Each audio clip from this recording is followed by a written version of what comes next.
Uma bênção a gente está podendo, ao longo desses domingos, estudar essas cartas, esses livros da Bíblia, do Novo Testamento, versículo por versículo praticamente, e dando assim uma visão mais aprofundada, sem que se torne inacessível aos irmãos.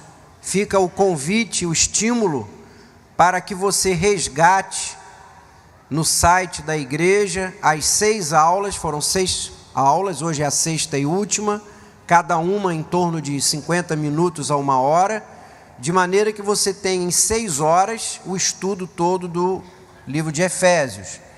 Então agora o meu convite é que você volte, resgate, separe 6 horas da sua semana ou ao longo dos próximos dias, dedique essas 6 horas para passar de novo agora, capítulo por capítulo, acompanhando na sua Bíblia com calma, e assim com certeza você terá uma visão bem mais consistente da carta de Paulo aos Efésios.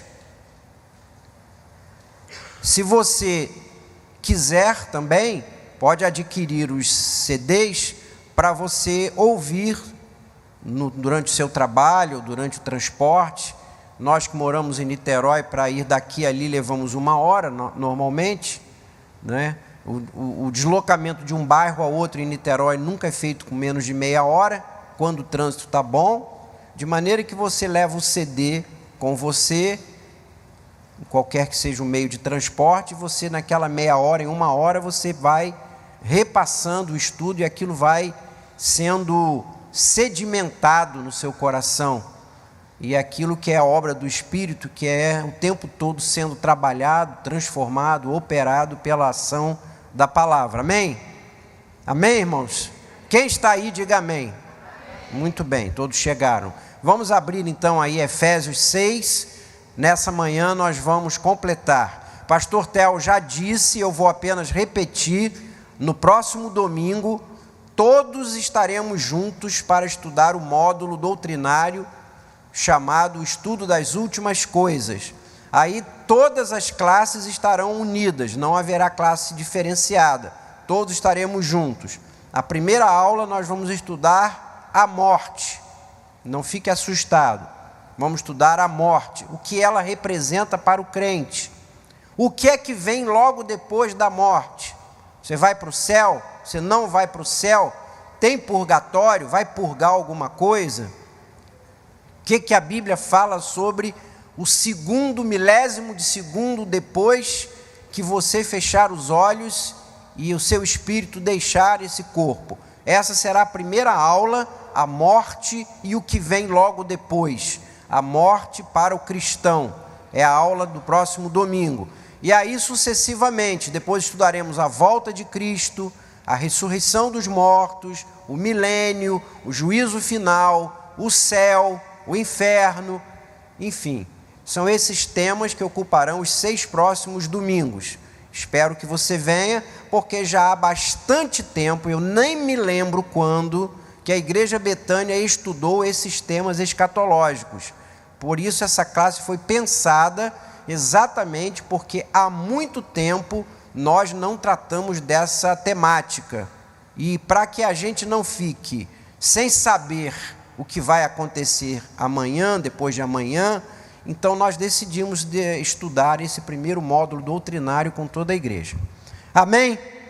Muito bem. Efésios capítulo 6. Senhor, nós estamos na Tua presença e, como acabamos de cantar, só estar na Tua presença já nos transforma, Senhor. Só estarmos apercebidos de que Tu estás aqui, estarmos reverentes, temendo diante de Ti, tendo no coração o temor do Senhor, só essa comunhão pela oração e pelo louvor, na companhia afável, quente dos irmãos, isso, Senhor, já é suficiente para que a nossa vida, o nosso coração vá sendo transformado. Muito obrigado por isso, Senhor.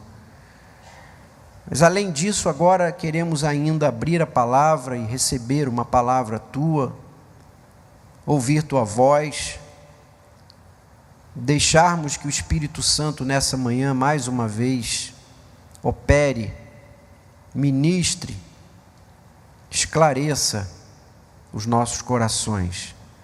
Livra-nos do cansaço, do sono, da distração, das preocupações, para que a nossa mente nessa hora, nosso coração estejam focados completamente, atentos, abertos, dispostos, reverentes, para ouvir a tua voz. Abençoa aqueles que chegarão a essa mensagem por meio de imagem, de som, em outros momentos, que da mesma maneira o teu Espírito opere transformação, edificação, em nome de Jesus. Amém. Efésios capítulo 6, e você já está com ele aberto, começa falando para os filhos. Filhos, verso 1 ao 4, obedecei aos vossos pais no Senhor, porque isto é justo. Honra teu pai, tua mãe, que é o primeiro mandamento com promessa, para que te vá bem e para que sejas de longa vida sobre a terra, até o verso 3. Interessante é que logo depois de falar sobre o marido e a mulher, o pastor Theo ministrou isso na aula passada, Paulo agora caminha na família essa dessa nova comunidade essa que nós estamos conhecendo já há 6 domingos, resgatada, restaurada no projeto de Deus.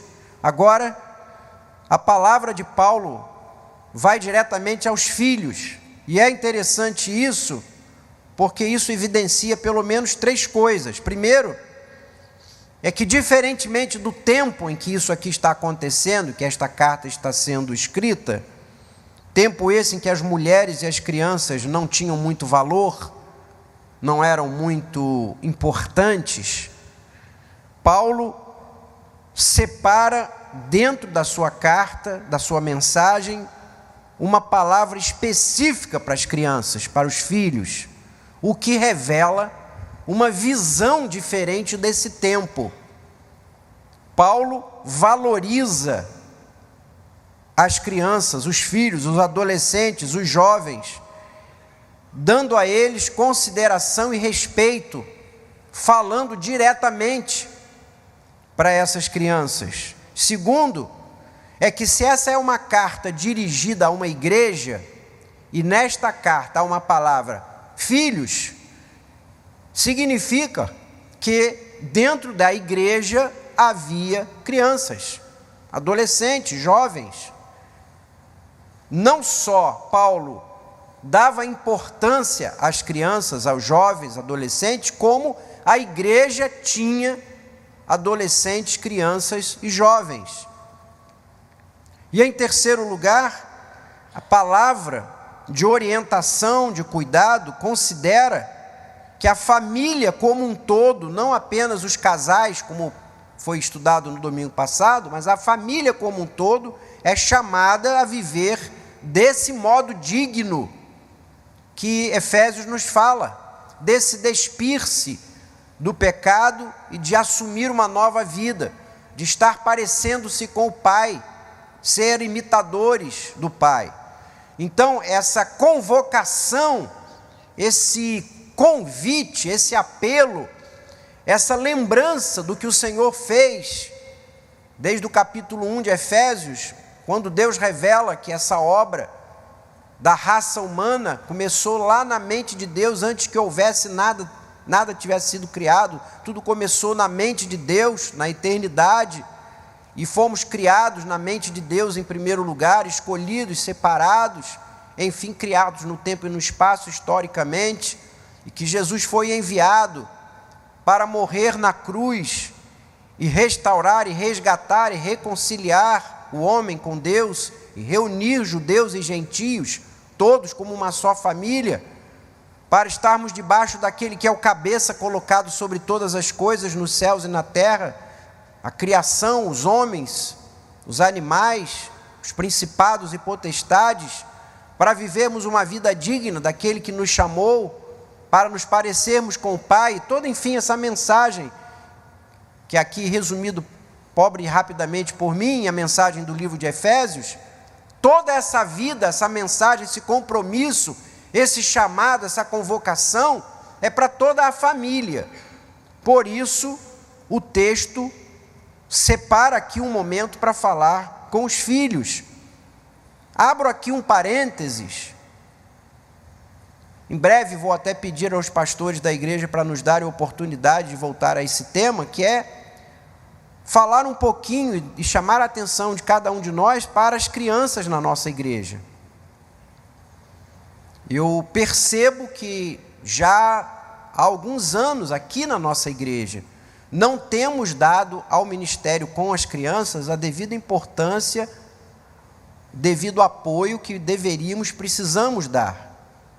Creio que as nossas crianças aqui na nossa igreja não têm merecido da nossa parte, da minha parte, talvez da sua parte, o carinho, a atenção, a dedicação que elas precisam.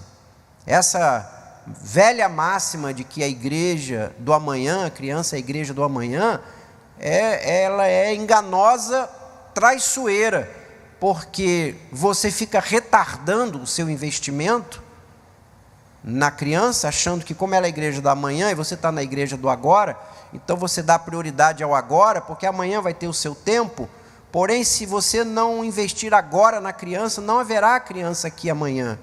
Elas não estarão aqui se agora você e eu não arregaçarmos as nossas mangas e decidirmos priorizar na igreja as crianças. Na minha visão pessoal, a escola dominical é a prioridade de uma igreja, e dentro da escola dominical as crianças, os adolescentes, os jovens são prioridades, porque são eles que dão à igreja essa estrutura, essa vivacidade, essa atividade, essa efervescência e esse crescimento, essa estabilidade, essa permanência da comunidade. Mas isso aí vai ficar para um outro momento. Paulo, então, aqui separou, e a palavra que ele dá às crianças, aos filhos, é muito objetiva e muito simples: obedeça aos vossos pais. Vocês precisam obedecer, ponto final. Não há uma palavra, uma mensagem muito profunda nem muito extensa, obedeçam aos seus pais. E diz ele, obedeça porque isso é justo. Então, em primeiro lugar, essa questão aqui do justo é que Paulo, a palavra aqui no grego teria mais o significado assim, que é o natural, é o adequado. Ou seja, os filhos, em primeiro lugar, têm que obedecer aos seus pais, porque é uma coisa natural. Você é filho de alguém. Na sequência natural da criação, o pai gera o filho. E nessa lei da geração, da dependência, da continuidade, o natural é que os filhos obedeçam aos seus pais. Então, em primeiro lugar, filhos, obedeçam aos seus pais, porque isso é o natural, é o simples, é o lógico, é o óbvio que os filhos precisam obedecer, devem obediência aos seus pais. Mas, mais do que isso, imediatamente ele chama a lei, a palavra de Deus no Antigo Testamento: honra teu pai e tua mãe, que é o primeiro mandamento com promessa. Então ele diz, olha, se não bastasse o fato de que você obedece o seu pai, porque você é filho dele, então obedeça, porque a palavra de Deus manda que você obedeça. A lei do Senhor é essa: filhos, obedeçam aos seus pais. Se você precisa de uma motivação para obedecer os seus pais, está aí a motivação. O Senhor está te ordenando, obedeça. E é a primeira lei, a primeira regra, a primeira mensagem, o primeiro mandamento que tem uma promessa: para que te vá bem e se prolongue os seus dias sobre a terra. Mas ele ainda conclui, dando uma terceira razão, que está contida aí no primeiro verso, dizendo: obedeça no Senhor. Ou seja, você tem que obedecer também, porque agora sobre essa nova mensagem de você estar em Cristo, de você ser uma nova criatura em Cristo, e essa estrutura familiar, esse conceito de família, esse núcleo, foi estabelecido pelo Senhor, está mantido pelo Senhor. A bênção do Senhor vem sobre as famílias. O Senhor trabalha com as famílias. O Senhor tem como modelo da sua relação as famílias. Portanto, quem está em Cristo, e nova criatura é, também em Cristo, e por causa de Jesus, devem obedecer aos seus pais.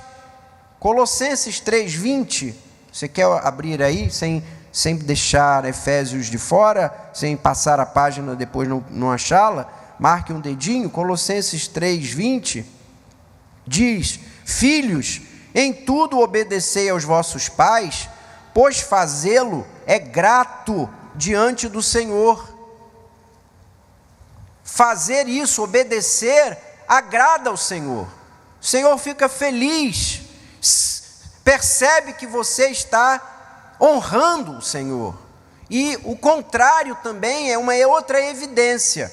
Por exemplo, Romanos 1:30, volte aí um pouquinho para trás agora, Romanos 1:30, dá que sinal da decadência, do pecado, da distância do homem de Deus é desobediência nos filhos. 1:30 diz que aqueles que estão reprovados, desprezaram a Deus, são caluniadores, aborrecidos de Deus, insolentes, soberbos, presunçosos, inventores de males, desobedientes aos pais. Então Romanos nos fala que um dos sinais de um povo que está distante de Deus é ser desobediente aos seus pais. E ser fiel ao Senhor é obedecer ao Senhor. Então essa palavra é muito simples: obedeçam.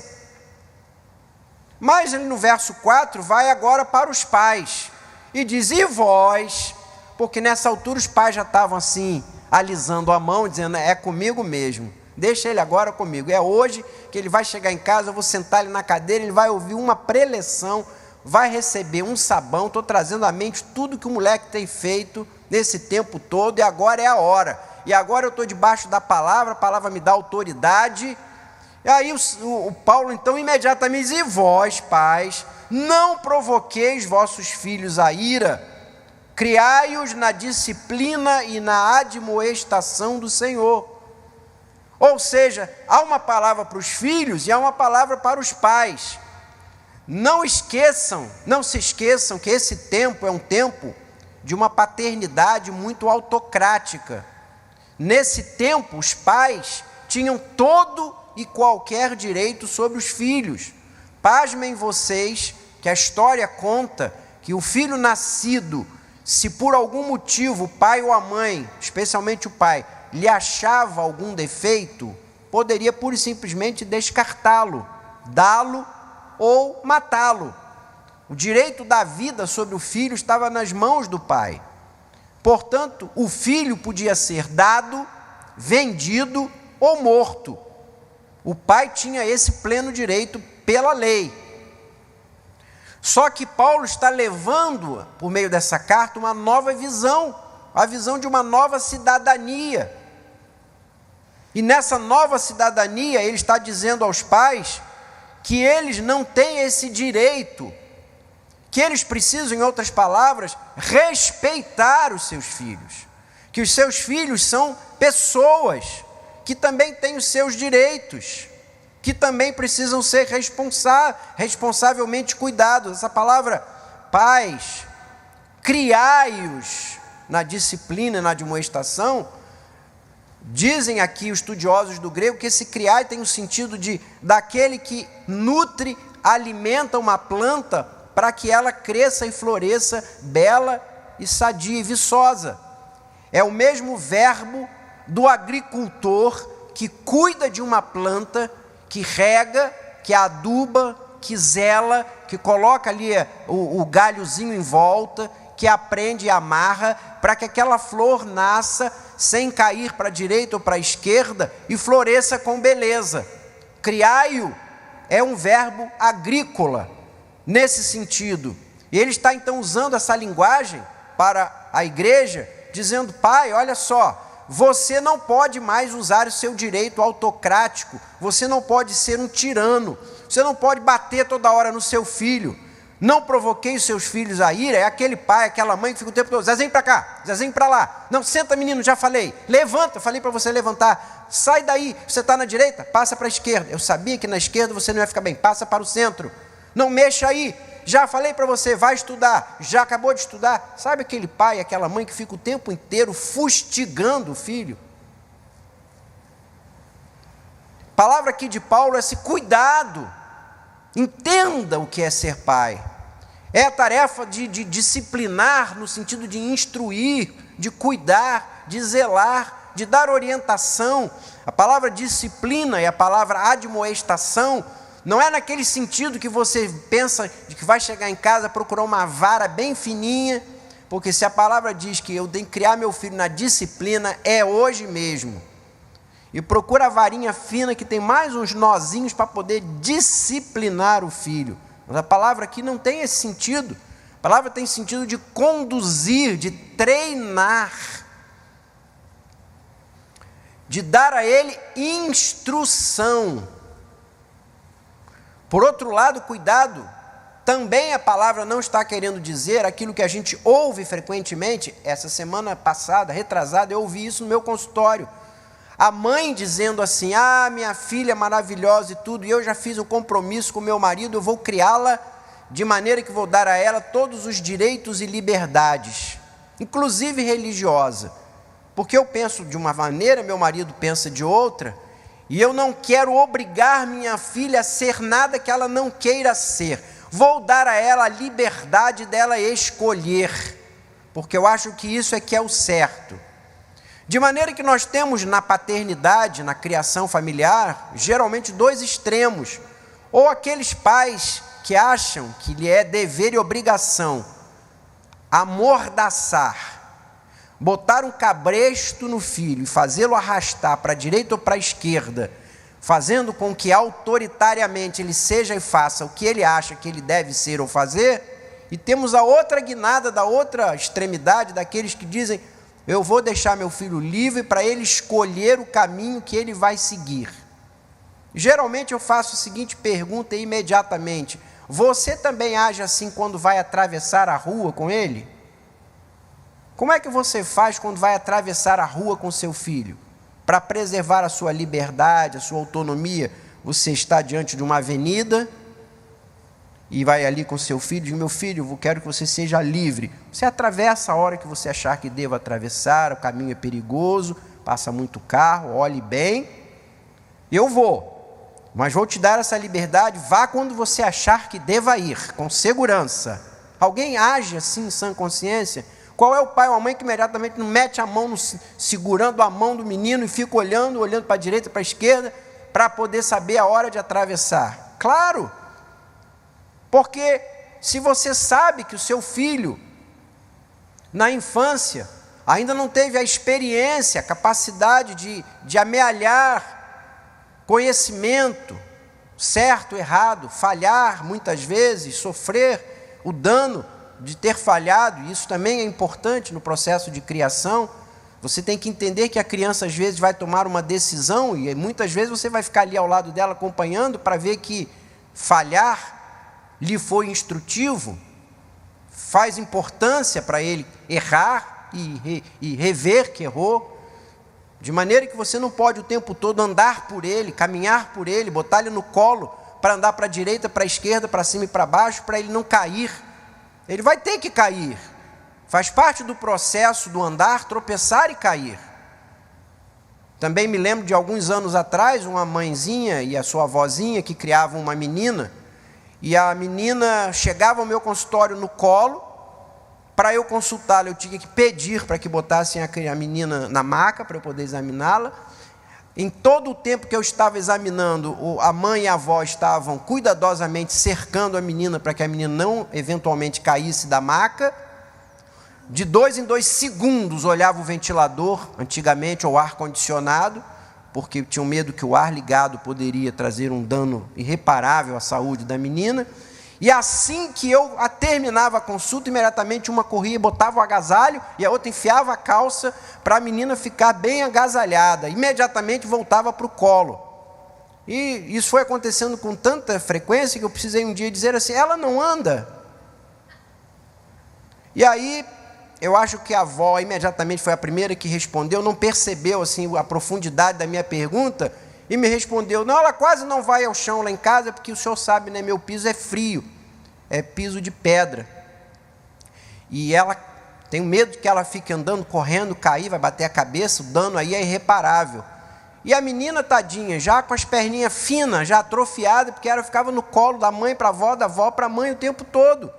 Os pais querendo andar por ela, fazer as coisas por ela, sem deixá-la correr o risco de tropeçar, cair, bater a cabeça, fazer galo, e descobrir que o caminho para a direita ou para a esquerda, ela precisa poder ter a possibilidade de analisar e rever, corrigir. Então, Paulo está dizendo que o pai precisa exercer essa tarefa de instruir, corrigir, treinar. Em suma, seriam essas 3 tarefas aqui que Paulo inclui em disciplinar e admoestar. Ele está querendo dizer: olha, instrua, treine e corrija, mas faça isso com amor, com ternura, com carinho, com respeito. Não fique o tempo todo fustigando o filho, porque você está induzindo o seu filho a ser agressivo, você o induz a ser respondão, você o induz a ser triste, te afrontar. Então, filhos, obedeçam, e pais, né, com Z, pais. Efésios, essa mesma carta, nos mostra que esse modelo familiar está já espelhado no próprio Deus. Capítulo 3, verso 14 e 15. Por esta causa, diz Paulo, me ponho de joelhos diante do Pai, de quem toda a família no céu e sobre a terra toma o nome. Portanto, se há um modelo para você como família, seu Antônio, Dona Maria, Zezinho, Luizinho e Huguinho, se há um modelo para a sua família, o modelo é o modelo da família de Deus. Seja para os seus filhos como o Pai é para nós.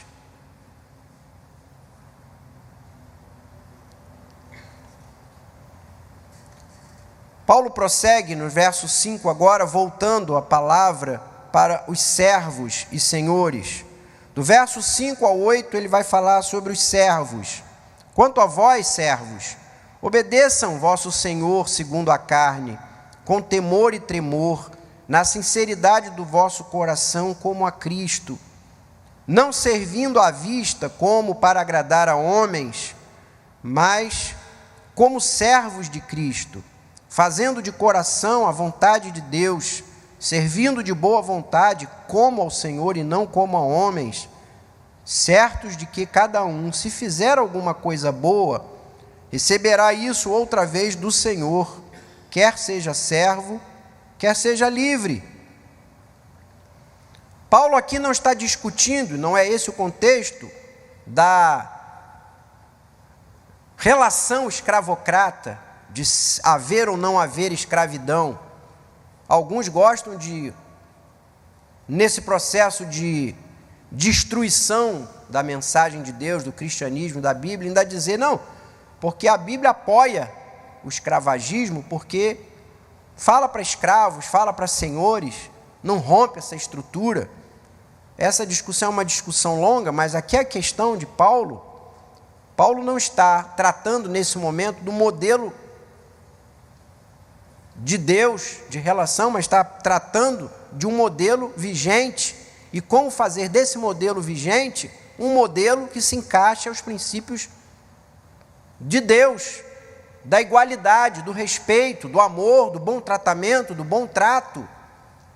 O que Paulo está querendo é infiltrar este modelo com princípios cristãos para tentar detonar o modelo de dentro para fora, inserindo no modelo vigente, onde a sociedade romana e a sociedade do mundo inteiro estava exatamente edificada.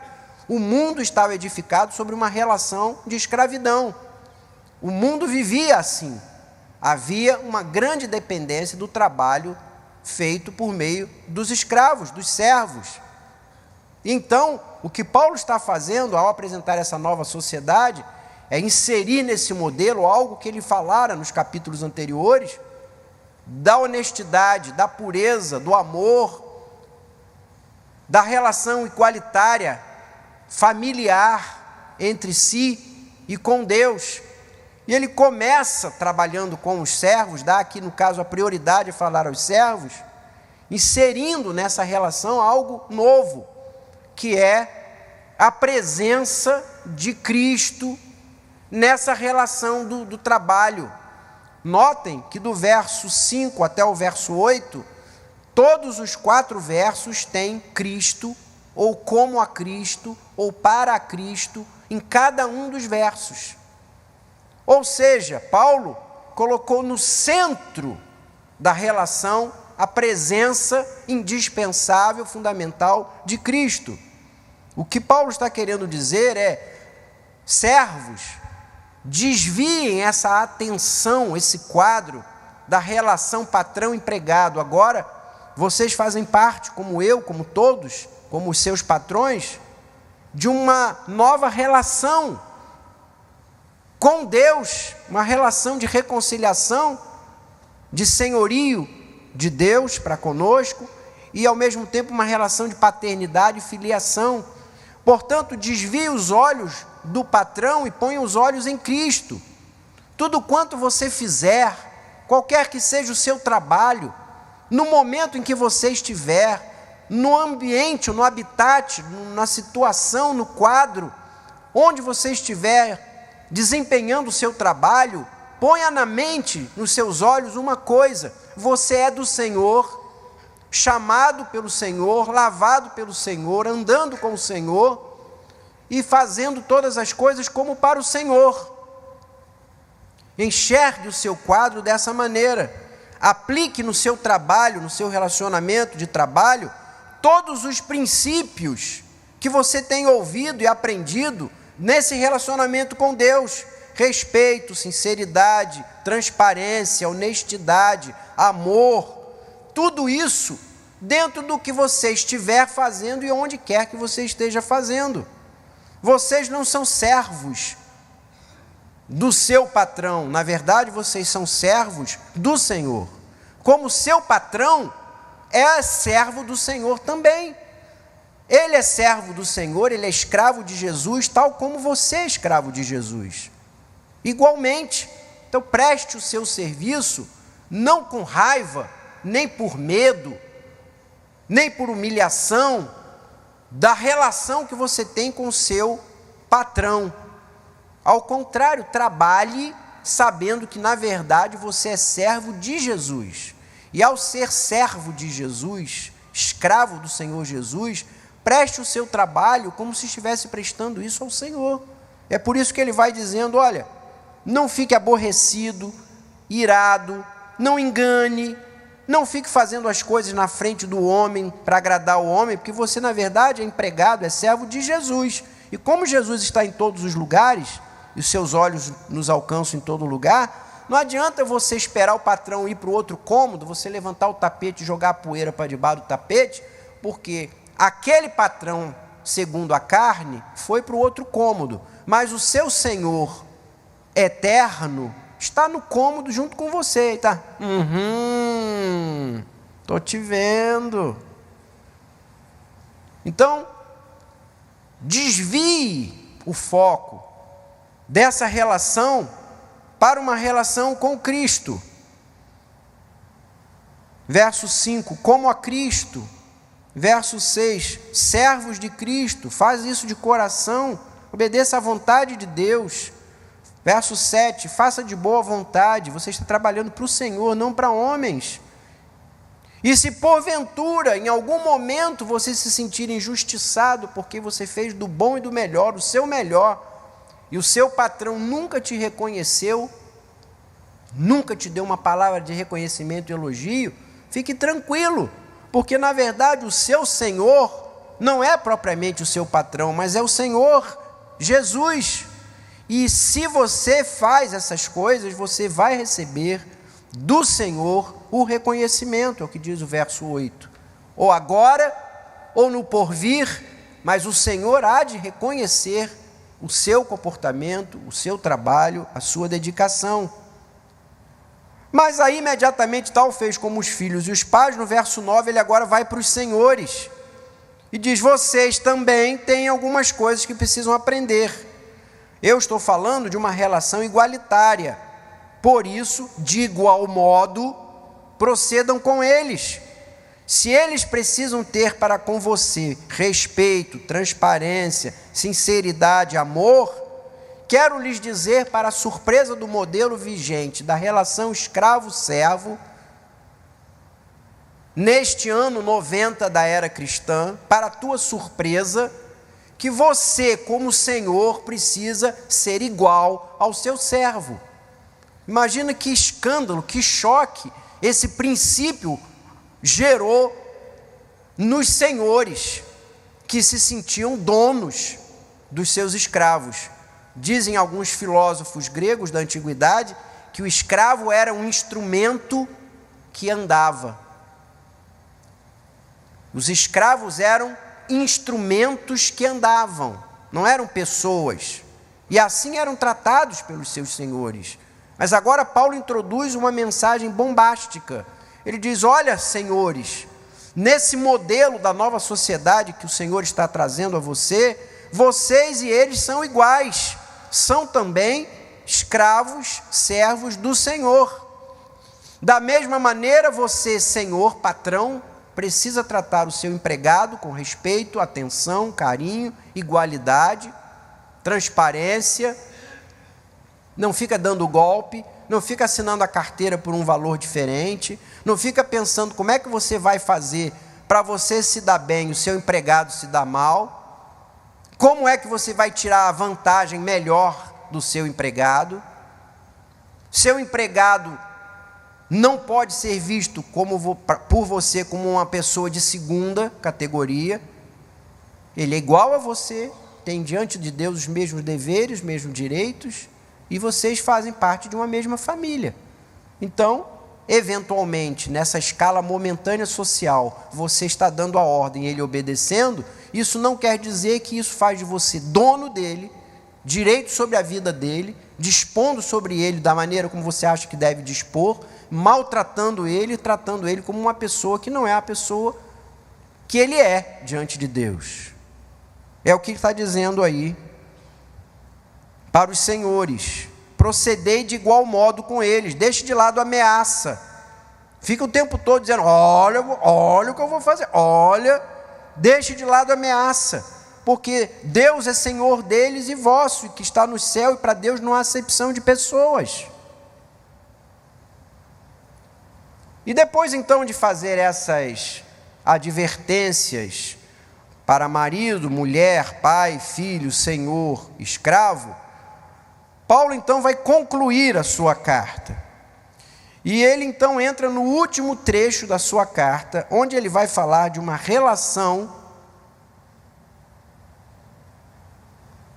onde ele começa dizendo assim no verso 10: quanto ao mais, ou seja, bem, agora eu quero falar de uma outra coisa. A partir de agora, eu tenho outro assunto para falar. E ele então introduz uma realidade de que, se você pensava que tudo isso que ele falou até agora é simples, fácil, tranquilo de realizar, de fazer, de estar em ação, ele tem uma outra notícia para lhe dar. Há uma oposição contínua e forte, maligna, contra tudo isso que eu falei até agora. É como ele conclui a carta. No capítulo 1, ele começa a carta falando de que, a respeito do que ele ia dizer, capítulo 1, verso 3, ele diz: olha, a bênção do Senhor tem começado nas regiões celestiais. 1:3. A bênção que eu vou apresentar para vocês tem começado, tem como seu fórum e habitat as regiões celestiais. Ele começa a carta falando das regiões celestiais e vai terminar a carta falando das regiões celestiais. Paulo está dizendo: se você imagina que tudo isso que eu falei é líquido e certo, você não vai ter problema nenhum, é só obedecer. Ele diz: nada disso. A vida cristã é luta. O tempo todo nós estamos num palco onde há luta. E o nosso inimigo é um inimigo que está transitando, trabalhando nas regiões celestiais. Do verso 10 ao verso 20, ele nos apresenta o inimigo e fala da nossa defesa. O que é importante é que, se há uma batalha, se há uma luta, nós que somos do povo de Deus, da família de Deus, precisamos definitivamente entender que há um inimigo constantemente em ação e do qual precisamos estar conscientes, sabendo da sua existência, da sua realidade. Porque a igreja muitas vezes é vencida, nós somos muitas vezes vencidos no dia a dia, porque ignoramos, ou porque desprezamos, ou porque não cremos, ou porque somos negligentes. Na verdade, tanto a descrença, como a negligência, ou como a uma autossuficiência, nos conduz a uma posição de desconsiderar a luta que é a constante. Agora, nessa mesma hora que você está aí sentado ouvindo a ministração da palavra, há uma luta em volta de você, lá na sua casa, no daqui a pouco, nos projetos e ciladas que o inimigo arma. Ele está o tempo todo trabalhando para impedir que você experimente, vivencie, seja abençoado por essas realidades. E aí a palavra de Paulo vai descrevendo esse poderio mobilizado pelo diabo, porque ele chama ele de diabo, verso 11, verso 16, Paulo dá nome, diz: é o diabo, é o inimigo, é o mentiroso, é o enganador, mas ele arregimentou principados e potestades. Há uma hierarquia satânica que ele mobilizou para nos derrubar, destruir. Por isso ele conclui dizendo: sede fortalecidos. Para você viver e experimentar isso tudo que eu acabei de dizer, você precisa ser fortalecido. Verso 10. Por isso, revesti-vos da armadura de Deus, para ficar firmes contra essas ciladas. Em outras palavras, Paulo está dizendo: olha, você precisa descansar, confiar, recorrer à força do Senhor, é o que diz o verso 10, mas por outro lado você precisa agir, fazer alguma coisa, e o que lhe compete, o que lhe cabe, é vestir a armadura. Então há dois elementos aí presentes, há um elemento passivo e um elemento ativo. Há o elemento onde você descansa, entrega, repousa, confia, não em você, na sua força, mas na força do Senhor, verso 10, sede fortalecidos no Senhor e na sua força. Que força é essa? É a força que ele falou no capítulo 1 de Efésios.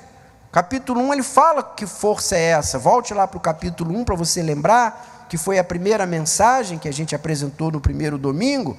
Ele diz que a força do Senhor está aqui a partir do verso 19.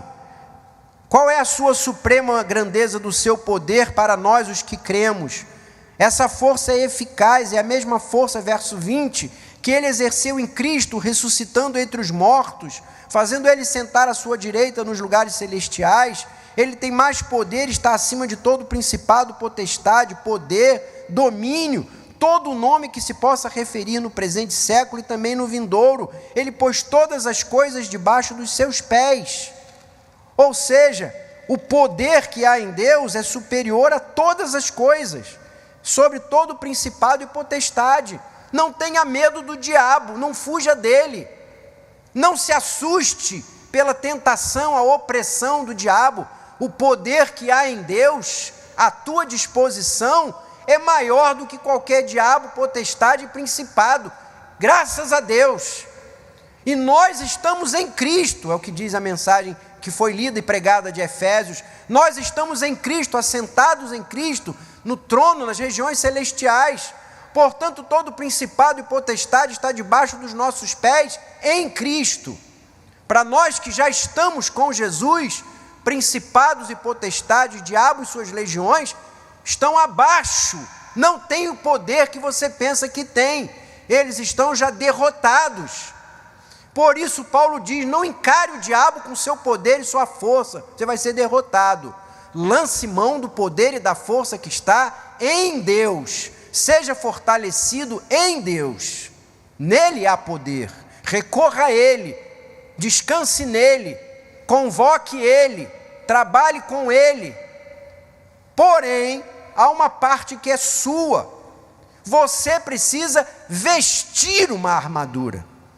Então, é uma dupla ação, uma passiva e uma ativa. Revesti-vos da armadura para ficar firme, porque a nossa luta, verso 12, não é contra sangue e carne, não são coisas visíveis, são contra principados, potestades que dominam esse mundo tenebroso. Entenda uma coisa, enquanto estamos aqui peregrinos e forasteiros, estamos num terreno minado, estamos andando num terreno onde, diz o Senhor Jesus, o príncipe desse mundo ainda está caminhando. 1 de João diz que este mundo jaz no maligno. Foi essa abordagem que o inimigo, em Mateus capítulo 4, se aproxima de Jesus tentando enganá-lo, dizendo, vou te oferecer os reinos desse mundo, vou te oferecer as coisas que há nesse mundo, porque como ele é o príncipe desse mundo, enganador, ele é dominador. Ele não somente se manifesta como anjo decaído, como ele usa estruturas, instituições, sistemas, formas econômicas, governos, políticas. E diz a palavra que precisamos resistir contra as ciladas do maligno. De maneira que não somente ele é forte, poderoso, mas ele é esperto.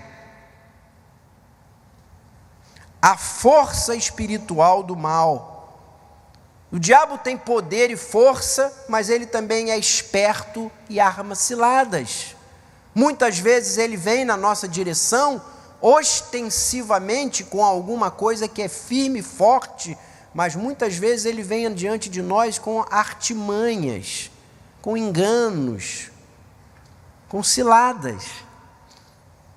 E que o Senhor aqui, por meio de Paulo, está nos dizendo é que nós temos que resistir e ficar firmes, sabendo disso, mas vestindo uma armadura para ficarmos firmes, não sermos derrubados, não vacilarmos, para resistir, verso 13, no dia mau. E depois de resistir, não sair em frangalhos, permanecer inabalável, enfrentar a luta, vencer e ainda sair altaneiro. E que armadura é essa? Que é que devemos vestir? Essa armadura é uma armadura onde ele vai descrevendo pelo menos 6 peças dessa armadura. Interessante é que dissemos no começo que essa carta está sendo escrita da prisão, onde ele está aprisionado, provavelmente está acorrentado com um dos soldados, e para ele, enquanto ditava a carta, provavelmente é uma carta ditada, e quando ele vai ditando a carta, Tíquico, que era um fiel amigo e escritor, ia copiando, certamente que Paulo olhava para o guarda e ia dizendo: e o capacete, a couraça, o sapato, não esqueça, o cinto. Ele vai olhando e vai descrevendo a armadura da polícia, da guarda, e vai descrevendo como é que espiritualmente nós precisamos estar vestidos e resistir. E essa armadura de Deus, isso é uma coisa linda. Bota o dedinho aí em Efésios, passa rapidinho a Bíblia para Isaías, capítulo 59, Isaías 59, verso 16 e 17. Isaías 59, verso 16 e 17, você vai ver que coisa linda. O Senhor viu isso, verso 15, e viu que não havia ajudador algum, maravilhou-se de que não houvesse um intercessor. Por isso, pelo seu próprio braço, trouxe salvação, trouxe justiça. Verso 17, ele, o Senhor, vestiu-se de justiça como de uma couraça, pôs o capacete da salvação em sua cabeça, sobre si a vestidura da vingança e cobriu-se como de um manto. Olha que coisa linda, irmãos. A armadura de Deus é uma armadura que, segundo Isaías, o próprio Deus usa ou usou nessa linguagem metafórica, e agora no Novo Testamento ele põe à nossa disposição a sua armadura. É a armadura de Deus, não só porque provém de Deus, mas porque o próprio Deus dela se valeu no Antigo Testamento para vencer os inimigos. Ele está te oferecendo, e a mim, a armadura dele. E essa armadura começa com um cinto. É o cinto da verdade. Verso 14: fique firme com o cinto da verdade. Que cinto é esse? Debaixo da armadura há aquela roupa, aquele camisolão que os antigos usavam, tipo uma camisola muito grande, e que, se solta, atrapalhava a própria mobilização e a andar, de maneira que o primeiro instrumento, o primeiro objeto que era vestido por alguém, era amarrar aquela camisola com um cinto, para que aquilo não impedisse a liberdade de andar e fazer e correr. Porém, o policial, a guarda, não somente usava o cinto para segurar o camisolão, mas aproveitava para nele também pendurar a espada. A espada ficava presa e pendurada ao cinto. Então, o primeiro instrumento dessa roupagem que Paulo apresenta é o cinto. Cinto esse que sustenta, que firma. E ele diz: usai o cinto da verdade, aquele que amarra, que firma e que ao mesmo tempo liberta, deixa você livre. E ele diz que o cinto que nos amarra, que nos firma e que nos liberta, é o cinto da verdade. Que verdade é essa? É a verdade que tem duas facetas. É a verdade doutrinária que abraçamos e é a verdade comportamental e ética que vivemos. Que é isso? O que é que nos firma? O que é que nos dá sustentação? Em primeiro lugar, é a verdade revelada, expressa na cruz. Eu sou o caminho, a verdade e a vida. Conhecereis a verdade e a verdade vos libertará. A primeira coisa que nos firma, nos dá liberdade e ao mesmo tempo sustento, é o fato de que abraçamos a única verdade. A verdade que há em Cristo, a verdade expressa em Cristo, a verdade manifesta na encarnação e na cruz, é essa mensagem, essa doutrina verdadeira. É Jesus Cristo e a sua mensagem que nos sustenta, é estar com ela, abraçado e firmado nela, que nos dá força e liberdade.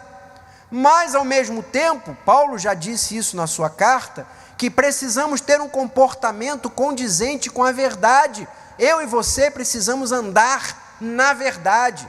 Eu não posso ter duas caras. Eu preciso ser um homem e uma mulher, você é uma mulher verdadeira. O que é sim, o que é não. Para você não ser pego, para você não se trair, para você não escorregar numa falsidade ou numa mentira, numa máscara. O que há de nos firmar no dia a dia, no confronto com o inimigo, em primeiro lugar, é estar andando na verdade, firmado na verdade que é Cristo e num compromisso de vida ética verdadeira. Segundo lugar, ele diz que o segundo elemento é você vestir uma couraça. Vestindo-vos a couraça da justiça. Novamente, que justiça é essa? É uma justiça de dupla faceta. Romanos 5:1 diz o quê? Justificados, pois, mediante a fé, temos paz com Deus. O próprio Paulo, escrevendo aos Romanos, no capítulo 8, verso 33, diz assim: quem intentará acusação contra vós? É Cristo quem nos justifica.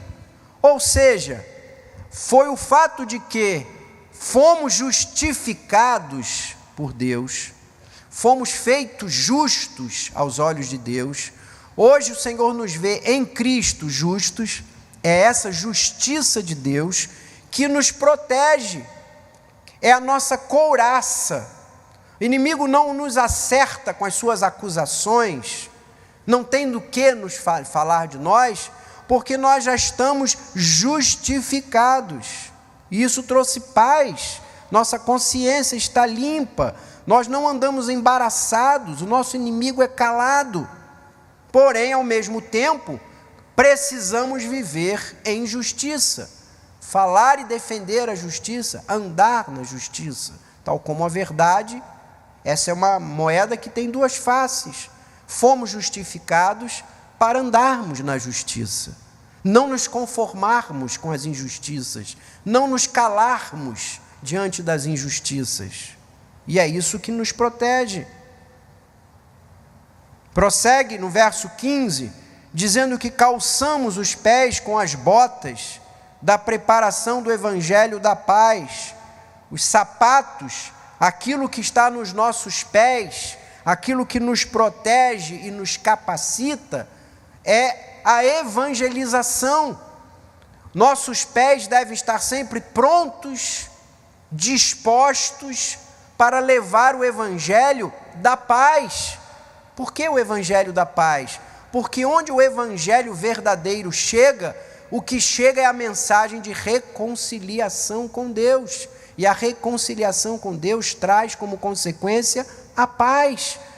Quem está aflito, quem está deprimido, quem está achatado, quem acha que não há mais esperança para nada, quem vive aflito, angustiado, quando ouve a verdade do evangelho, nele há paz. A consequência do evangelho é gerar paz. Por isso os nossos pés têm que estar sempre preparados para levar aonde quer que você ande, caminhe, trabalhe, more, visite, passeie, estar evangelizando, levando a mensagem da paz. Mas ainda ele prossegue dizendo que nos braços, versos 16, você tem que estar com o escudo da fé, com o qual você vai poder apagar os dardos inflamados do maligno. Fazia parte da guerra o lançar de flechas incendiárias.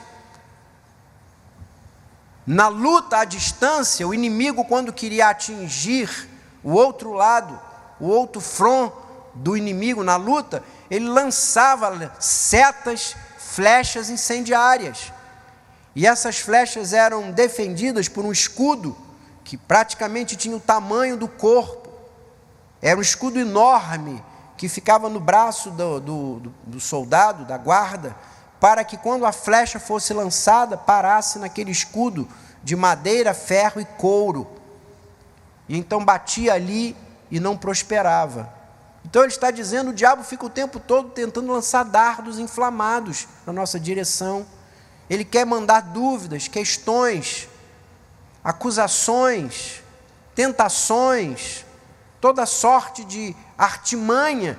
São setas que nos chegam para explodir, queimar, incendiar, mas a gente se protege dos dardos inflamados com o escudo da fé. É exatamente a certeza de que as promessas de Deus são verdadeiras e a sua companhia, a sua presença ao nosso lado nos darão confiadamente a proteção de que a dúvida, o questionamento, a incerteza não vai prosperar se você está edificado sob a verdade da promessa de Deus. É você ter fé de que aquilo que Deus prometeu Ele vai fazer, que a promessa que Ele te deu Ele vai cumprir. Se você está tendo fé, convicto de que Deus te chamou, que Deus te escolheu, que Deus está ao seu lado, que Ele vai te guardar, que Ele vai te proteger, que Ele vai te livrar, então a dúvida lançada pelo diabo, o questionamento que ele lança por meio das ciladas, dos problemas, do dia a dia, você vai defendendo pela fé. Quanto maior a tua fé, maior é o teu escudo. Não deixe brecha para que nenhum dardo da dúvida, do questionamento passe e atinja você. E ele vai adiante e diz, agora a cabeça vai ser protegida pelo capacete da salvação. Ou seja, ele explica ainda isso, 1 de Tessalonicenses 5,8, ele diz que o capacete é a certeza, é a esperança da concretização daquilo que o Senhor já te garantiu, a salvação. Ou seja, você está aqui agora, mas a tua salvação é definitiva e segura. Você está aqui agora, em 2013, em setembro, sentado aqui no banco, na cadeira da igreja, participando do culto, mas há uma coisa que é certa e segura: você já está em Cristo, você já está no céu, a eternidade já te está segura. Bote isso na sua cabeça. Esse é o capacete que vai livrar você da enxaqueca, da dor de cabeça, da pedra, da manga que cai da mangueira quando você anda na rua. Se há uma coisa que tem que proteger a tua mente, é de que o Senhor já me deu a salvação e ela é garantida. Eu posso passar por luta, dificuldade, doença, desemprego, salário baixo, dinheiro ruim, algum problema na minha família, no meu trabalho, mas há uma coisa que vai guardar a minha mente: a certeza, a consciência tranquila de que passando por aqui, no entanto, eu estou a caminho de um lar eterno com Deus.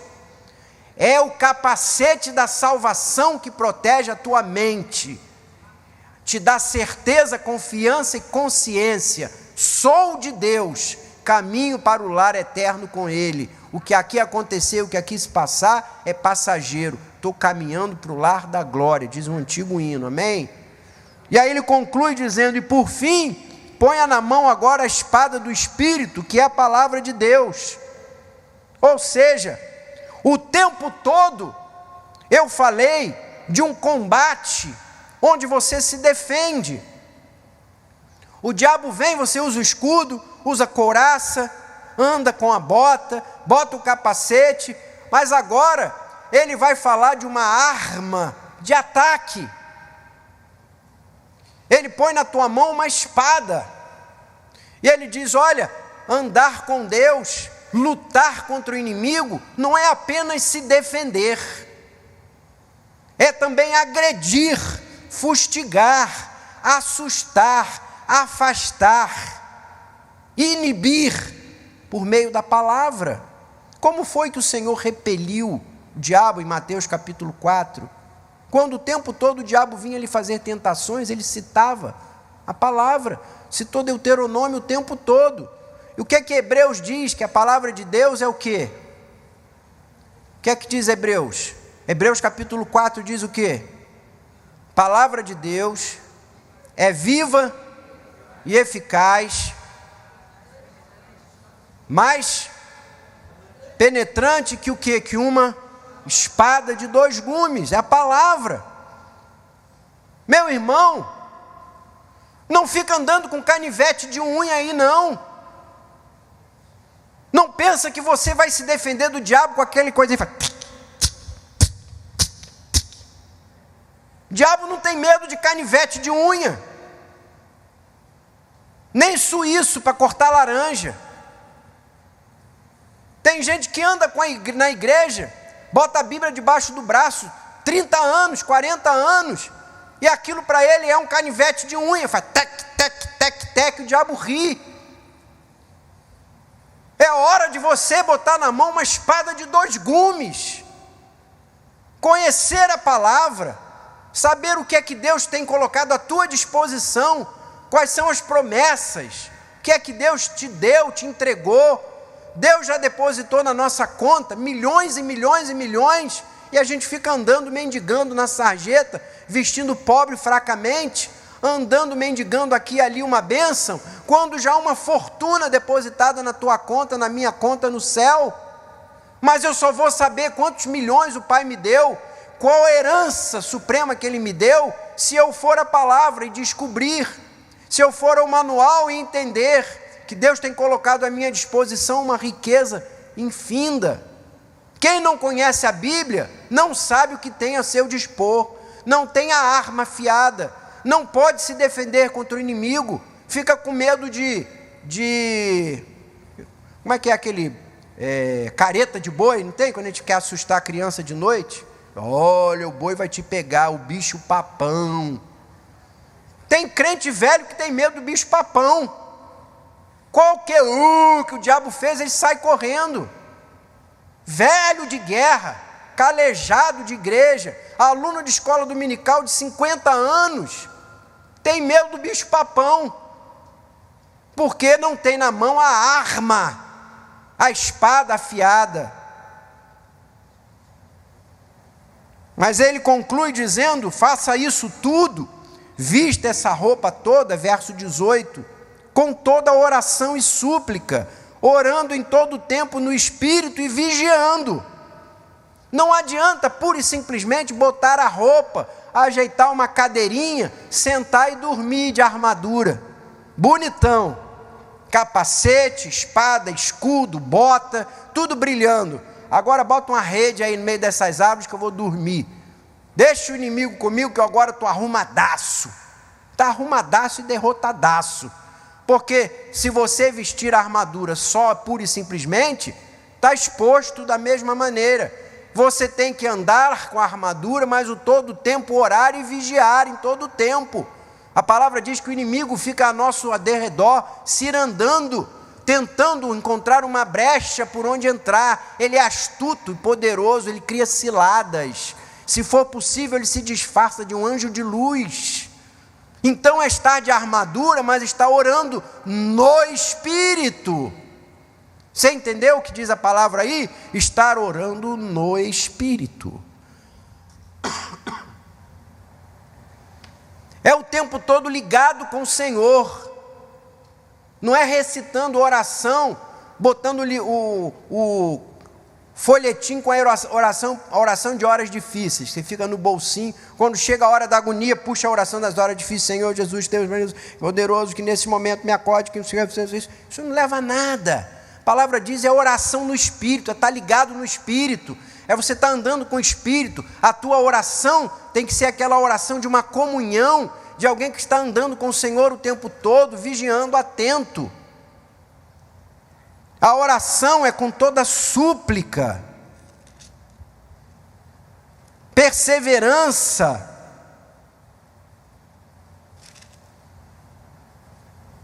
Nessa oração, não ore egoisticamente só por você, não. Suplique por todos os santos. Somos uma família. E aí ele conclui a carta dizendo: olha, eu vou te dar um dever de casa. Você está de armadura? Estou. Está vigilante? Estou. Está orando? Estou. Está orando por todo mundo? Estou. Ora por mim também. Paulo conclui a carta dizendo: ora por mim também. Você está pensando que eu sou forte, poderoso, que eu tenho essa palavra que Deus tem me dado aí, mas que eu também não estou exposto, você está enganado, eu sou igual a você. O fato de eu ser liderança, de eu ser pastor, presbítero, diácono, líder, professor de célula, líder de célula, não sou nada. Olha, quando você orar, ora por mim também. É o que Paulo está dizendo, me bota aí na tua oração. Agora, sabe o que você vai orar por mim? Não ora que eu seja livre aqui do cativeiro. Eu não estou pedindo para você orar, diz Paulo, para que essas cadeias do meu braço, essas algemas, sejam quebradas. Não ora para que as paredes dessa casa pretoriana, os muros caiam e eu seja livre. Eu não quero que o meu punho seja livre. Eu não quero que da cadeia eu seja livre. Ore por mim para Deus abrir e libertar a minha boca e o meu lábio, para que seja dado no abrir da minha boca palavra com intrepidez. Paulo é um homem tão admirável, tão de Deus, que ele não está pedindo para que a oração lhe tire daquele momento tão difícil de cadeia. Ele está pedindo a que Deus dê a ele, na cadeia, liberdade de ser fiel. E pede que Deus lhe dê palavra com intrepidez. O que significa isso? Conteúdo com força.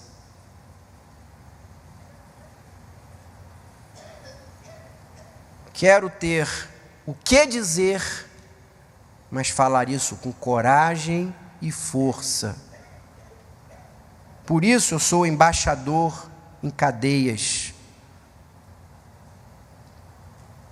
Dizem os estudiosos, e eu já estou terminando, que o embaixador de outro país, ao chegar no país visitante, recebia colares, pulseiras, cuja palavra no grego era exatamente a mesma, cadeias, colares.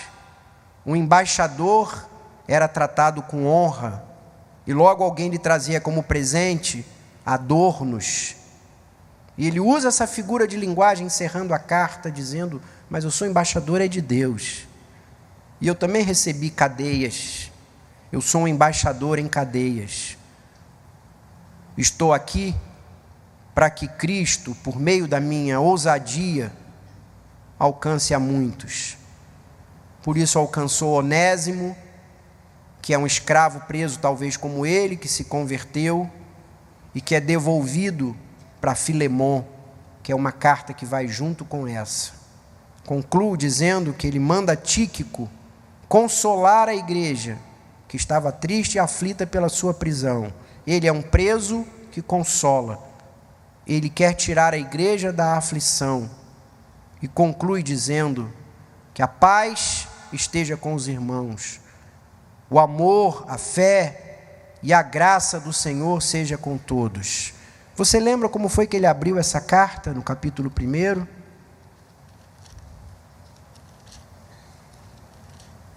Paulo, aos que vivem em Éfeso, graça e paz, verso 2. E ele conclui dizendo: paz e graça. Nada é mais do que isso que precisamos, entendermos que tudo o que vem de Deus e tudo o que Deus tem feito por nós, esse projeto maravilhoso de Deus veio da graça. Nasceu na graça, foi gerado pela graça, e o resultado disso em nós é paz.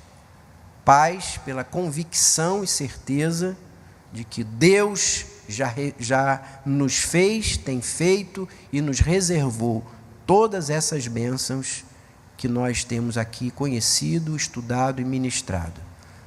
Deus abençoe aos irmãos. E o convite é que voltem a carta aos Efésios, voltem capítulo por capítulo, resgatem essas mensagens, ouçam, releiam, porque esta carta foi escolhida para começar os nossos estudos na escola dominical, porque ela é de uma riqueza incomparável.